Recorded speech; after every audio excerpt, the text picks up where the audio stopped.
Come on in. Oh, you're fine. You're fine. We got some room down here. Yeah, exactly.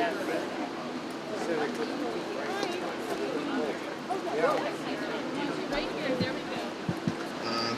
Good morning. It's an honor to be here, and I would note it is a rarity for me to provide such comments and support in this type of context. I am not a member of the Democratic Party, nor the Republican Party, or any other party for that matter, other than the one party which I have always deemed to be of paramount importance, and that party is called the People. That party called the People has been underrepresented, if not poorly represented, on both sides of the aisle at times for far too long. Politicians have been thrust upon us, whether blue or red, when we desired representatives. Undue corporate influence has been thrust upon us, whether blue or red, when we desired legitimate policy. In fact, if I had been asked to introduce a politician this morning, I would not be here. Instead, I have the great opportunity and pleasure to introduce not only a proven leader, but a proven servant, a servant of the people.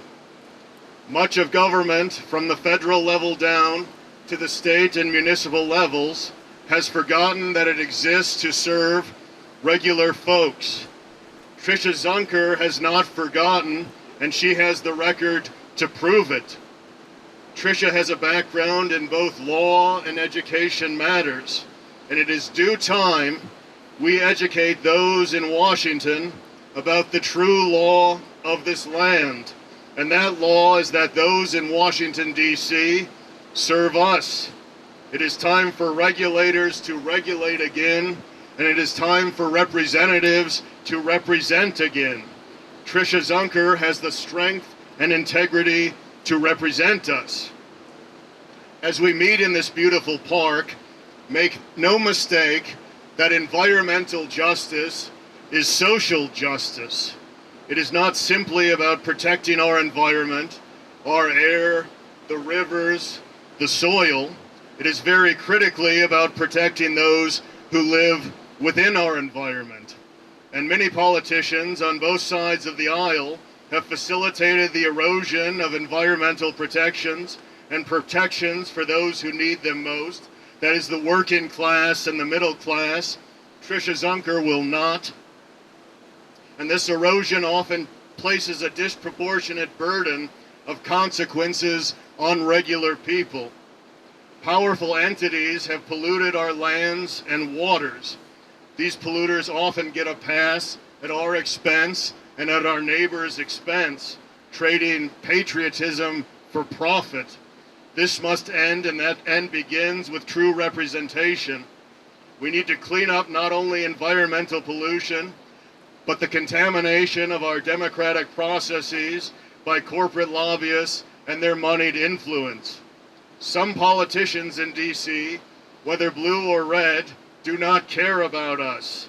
They do not care about the regular citizens they claim to serve. But today I can say with high confidence that Tricia Zunker does and will. It is time for fewer politicians and more representatives. It is time for Tricia Zunker. And without further ado, I am honored and excited to introduce her. Please put your hands together for a strong Wisconsin welcome.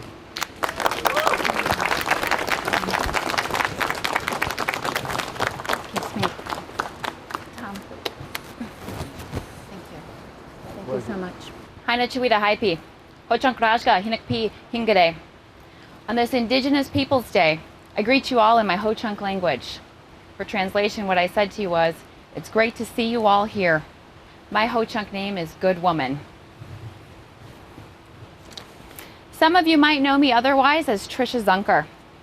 I'm here today, I'm here today to formally announce my candidacy as a Democrat in the 7th Congressional District special election. First, I want to thank you all for joining me here today in this beautiful location. This place has deep personal meaning to me. Growing up, we didn't have a lot of money for entertainment, but this is a place my family could come to and enjoy. I firmly believe that we need to protect our beautiful environment, lands like these, lands that exist throughout the 7th Congressional District. My Wisconsin roots run deep. I was born and raised in Wausau. For generations, my family has worked this land and been a fabric of this community. I'm running for Congress to be a voice for the people of Northwest Wisconsin, people like the family farmers and the working people I come from. I learned the importance of hard work and a fair day's pay from my family. My mother, who joins me here today, is a proud union member for over 30 years on USW Local 2-224, including 10 years as union secretary, over 10 years as union secretary. My father was a laborer with special carpentry skills. And my grandfather, who farmed near here in the town of Easton after serving in the U.S. Army. He also served in the Army Reserves for 36 years and retired as Master Sergeant. I am a first-generation college graduate from UW-Madison, where I worked hard, graduating with 3 majors and a certificate in 4 years while working. I then went on to graduate law school. I used that law degree to serve my people as Associate Justice of the Ho-Chunk Nation Supreme Court and as a professor.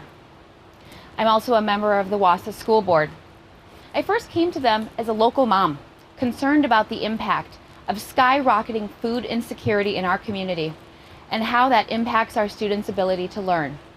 I felt more needed to be done, so I ran for a seat on the Wausau School Board, and I'm proud to now serve as president of the Wausau School Board. On the board, we don't look at things as Democratic or Republican ideas. We just focus on doing what's right for Wausau's children, teachers, and the community. And that is how I will represent all people of the 7th Congressional District, people over party. I have become increasingly frustrated watching what is happening in Washington because Wisconsin isn't getting a fair deal. Washington isn't delivering for families paying too much for health care, farmers who are being squeezed by the ongoing trade war, and seniors who are struggling to pay for prescription drugs.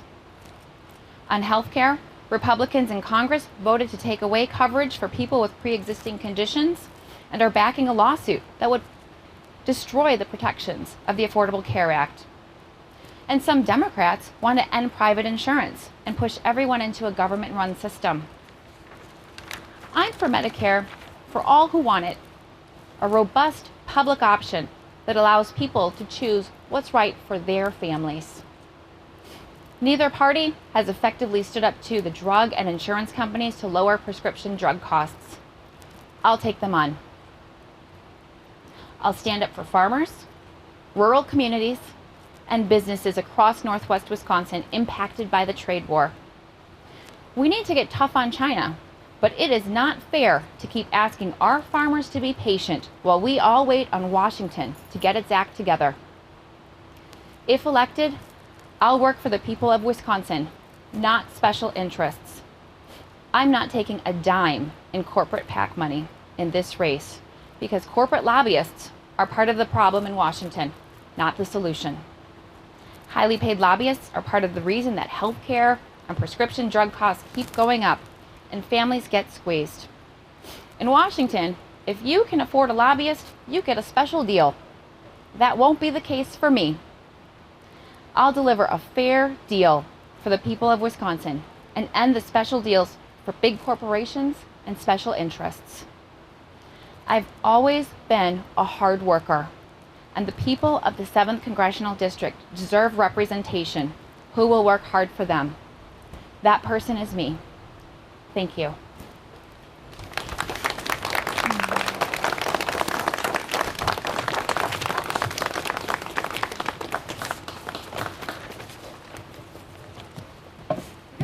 Okay, do I have any questions? Yeah. Would anyone like to ask any questions? How do you feel about the impeachment proceeding? All right, the question I was asked is, how do I feel about the impeachment proceeding? Well, I don't think that the impeachment proceeding is a factor in this congressional election. I think that the concern over the investigation will be long past by the time we actually get to the ballot for this seat. That said, I do believe that representatives take an oath to uphold the Constitution, which is the supreme law of the land. And if there are facts that indicate necessary inquiry and necessary investigation into fact-finding, then those that take their oath must follow that, must uphold it. That is not a party issue. That is a matter of the Constitution. What are your plans for constituent and media availability? It's something that was a struggle with the last person that held office. Like, what are your plans to make yourself available to the people? The question was, what are my plans to make myself available to the people, specifically as it relates to media inquiries? I plan to be very available, Brian. I think that this is a very large district, 23 counties.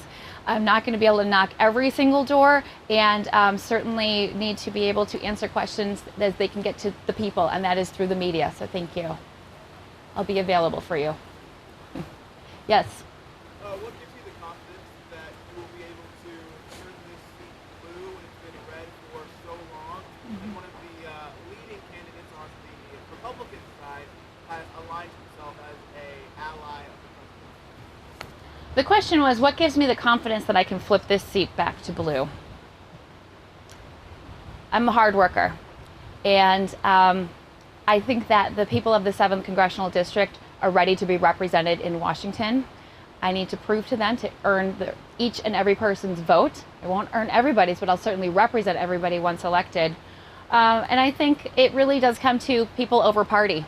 It's, you know, we all have these concerns, these pocketbook concerns. How is health care? How are we going to be able to afford quality health care? How are we going to be able to afford our next meal? These are concerns that affect both sides of the aisle. So I think that once people meet me, they'll see that I'm the right person to represent them. Can you talk a little bit more about your plan for environmental justice that was mentioned and why we're here today? The question was, can you talk a little bit more about your plan for environmental justice? Well, I intend to vote in the ways that protect the environment. One more? Yes. How would you support rural communities and family farmers? What is your idea in that regard? Well, first of all, we need to have people that are concerned about our farms. Since 2017, over 1,700 family farms have closed down in Wisconsin. These are farms that have been in existence for generations. Very recently, one of the agricultural director was here in Wisconsin saying that the days of the family farmer are over. They absolutely are not. As the granddaughter of a farmer, I know that this state is built on the backs of hardworking farmers, and I plan to support them in any way and every way that I can. That means enforcing antitrust laws, making sure that they have a competitive market. They don't want handouts. They want people that represent them. All right, thank you very much for coming today. I appreciate that. And I want to say thank you to each and every supporter, each and every relative. I know that you took time out of your day and you made this a priority, and I can't do this alone. I need each and every one of you, so thank you very much.